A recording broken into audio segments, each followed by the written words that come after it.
Striving for Olympic gold is not something that happens every 4 years. It's something that happens every day.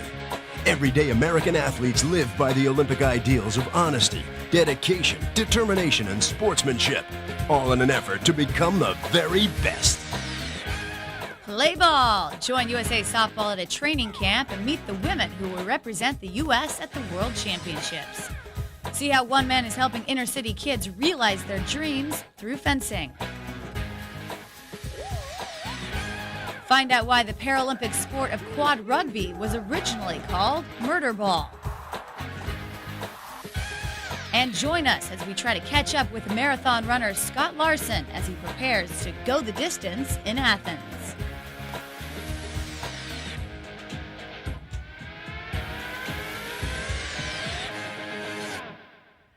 Hello again, everyone. I'm Summer Sanders, and welcome to another edition of U.S. Olympic Gold.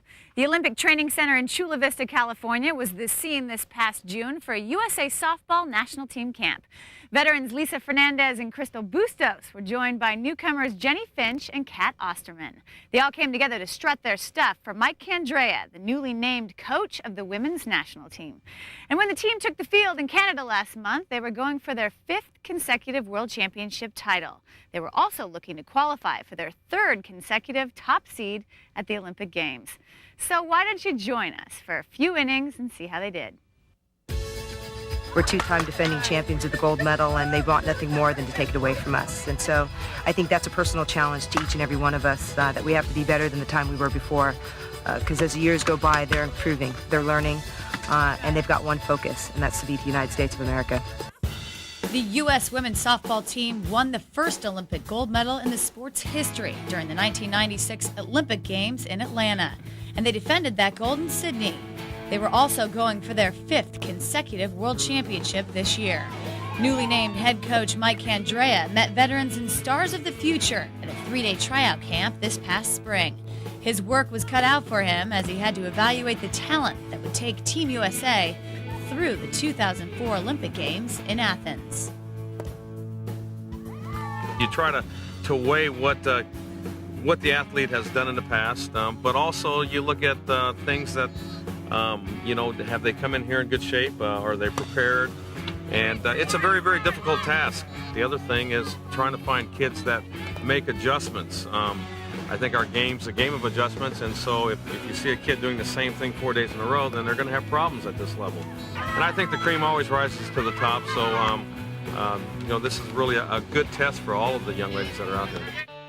Olympic veteran Crystal Bustos is doing her part. In doing my part, I've been playing at different positions this week. They're trying me out in different spots. What it is trying to find a team that will blend together. I mean, it's all about not necessarily the best players, just the best people that can gel together in those certain situations. Working with the veterans out here, I think it's a huge advantage for me just to be able to watch them and be on the same field as them and pick up little things that they do and learn from them. I hope at the camp like this, I hope to show everything that I'm capable of doing, defensively and offensively, showing slapping, hitting, bunting, running, defensively, just everything. Team USA's gold medal in Sydney was no walk in the park. They lost 3 straight games and had their backs against the wall, but they came back. And it was catcher Stacey Newman's walk that ignited the game-winning rally against Japan for the gold medal. And she has one mission as the team moves forward. My Olympic experience in Sydney was really unbelievable. To be a part of a team that was down and out and had to fight back from the brink of disaster to win a gold medal. I mean, that's really what makes for competitive spirit. Now we know that the rest of the world's getting better and we have to do the same. So we're excited to continue to grow and improve our sport, and as well as USA Softball. We can't get complacent. I think we've got to continue to grow and get better, and I think we have a challenge ahead of us. I think we need to continue to work hard to improve ourselves and not think that we're good, but to stay driven to not just win, but to dominate. 2-time gold medalist Lisa Fernandez thinks having Candrea as coach will be something special. I think he's going to bring a new twist to things, a new challenge, and it's time for USA Softball to take on a new face, to say, in terms of what our talents are going to be, the way we're going to play ball, and it's really going to give something for our opponents to think about. I don't know what's going to develop with the talent that we have, but we're losing a lot of great players, a lot of catalysts, but we're bringing in a whole talent pool of kids that can do some pretty special things. There's nothing better than going out in the field every day and just playing the game you love. I hope to earn a spot on the national team. It's always been my dream since a little kid to be a part of it, and I'd want nothing more than to be able to play for the USA. Out of 24 international elite teams, the USA World Team clinched the Canada Cup tournament. Jenny Finch made her mark in Game 4, pitching a perfect game. Up next, the World Championships. Up next on U.S. Olympic Gold, meet a man who has devoted his life to teaching inner-city youth the most aristocratic of sports. My dad's gonna build us the coolest treehouse. I don't have a clue what I'm doing here. Well, let's see what you got. Oh, wow, a treehouse. He can build anything. Never built anything before. Relax, I think you're in the right spot. He wants a trap door. Balcony, rope swing. I'm gonna suggest 16 penny. You can do it. You sure I can do this? He's a genius. Trust me. All right. Dad? Yeah. Thanks.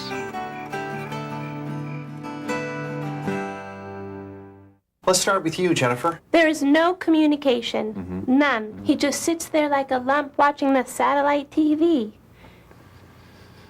How many channels?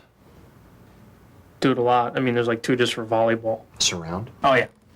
Flat screen? Plasma. 43-inch high def. Extended viewing angle? Oh, yeah. Yeah. You can see it from the bathroom if you leave the door open. Sweet. You know what you need to do? What? You need... Well, how big is your woofer? Like 18 inches. God, that's a big woofer.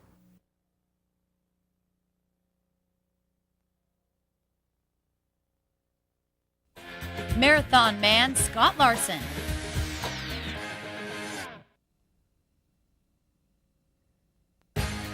Born in Boulder, Colorado, Scott Larson has competed for the United States in cross-country, road relay, and half-marathon events at the World Championships.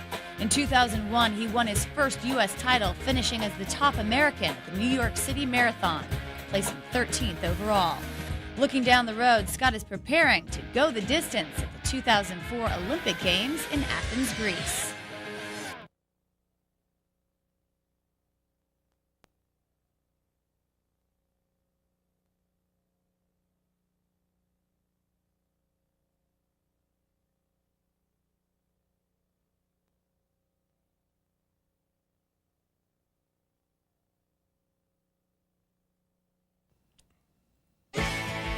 This edition of U.S. Olympic Gold is brought to you by the Home Depot, proud sponsor of the U.S. Olympic team, and by Budweiser, delivering beer at its best with a crisp, clean, and refreshing taste known only to the king of beers.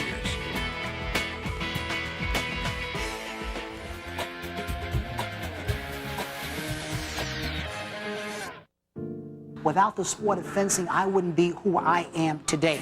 Academically, socially, spiritually, and I would not obviously have made 6 Olympic team and a bronze medal for the United States of America. So with all that great things that I've acquired, I had to give back. I had to pass it on to someone else. What we do here at the Peter Westbrook Foundation is to change and transform young people's lives. We transform their lives through the sport of fencing as a hook, but we transform their lives academically, socially, more importantly, spiritually, obviously, fencing athletically. It's really like a family atmosphere here where all the students as well as the coaches, they care about you as a person. Like they'll call up asking about your parents. And the thing I like the most is how they look beyond your athletic accomplishment and look at developing you as a great individual.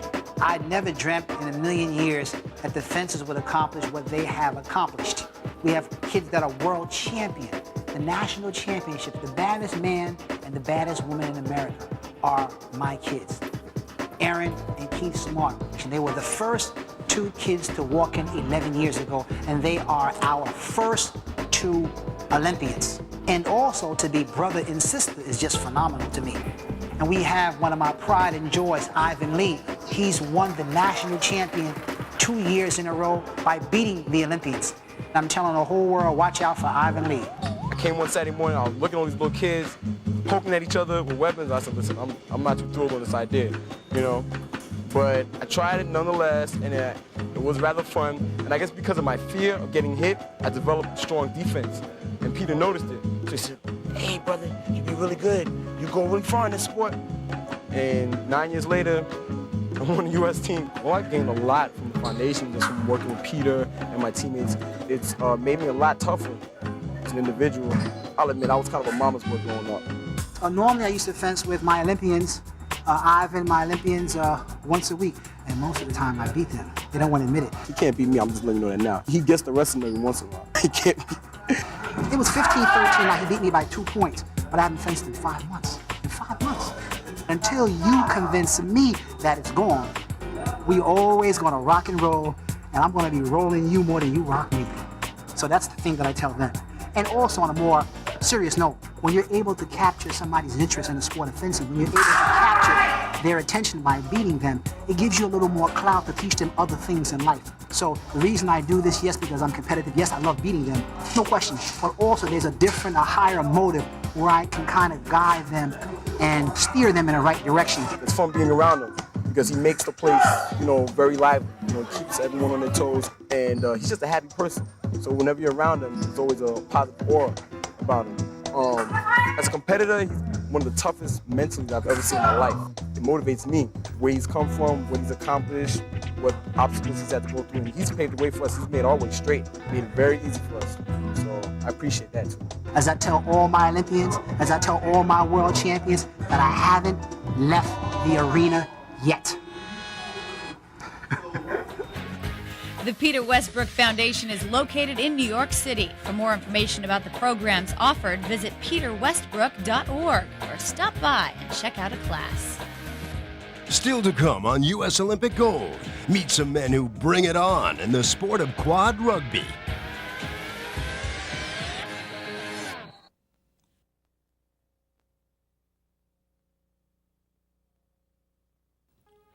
It's U.S. Olympic Gold.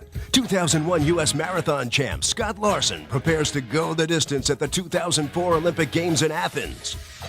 Achieving their dreams through the ancient sport of fencing, Westbrook Foundation athletes make their mark.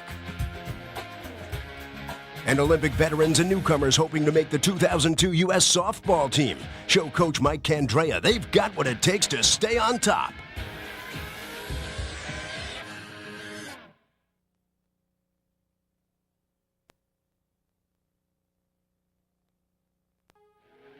It's U.S. Olympic Gold.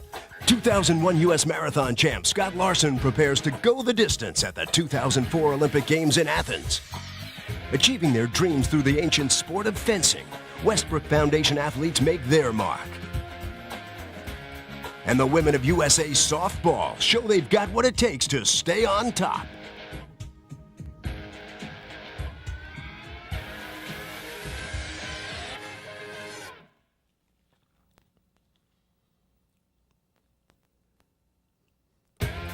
It's U.S. Olympic Gold. On the field with some of softball's best in the U.S.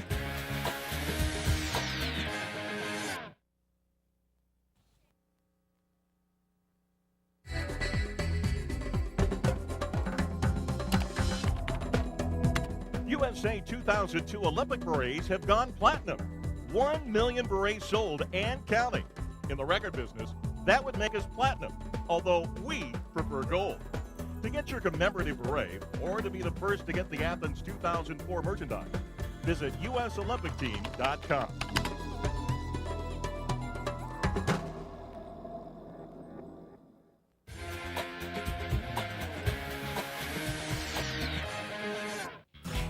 Welcome to Summertime, your chance to question Summer Sanders on any topic you'd like. Joe from Billings, Montana wants to know, what sport has the hottest athletes? Swimming, skiing, basketball, or track? Well, Joe, very good question. But because I was a swimmer, I'm biased, right? So I think swimmers are the sexiest athletes. But you did leave one group out, and I think that's water polo players. If I've noticed one thing over my years, it's that water polo players, especially the guys, have the best bodies. And I don't know, maybe it's just because I was a swimmer and I got to watch them all the time. But that's all I can say about the sexiest athletes. To hear Summer answer more of your questions or to ask one of your own, log on to USOlympicTeam.com.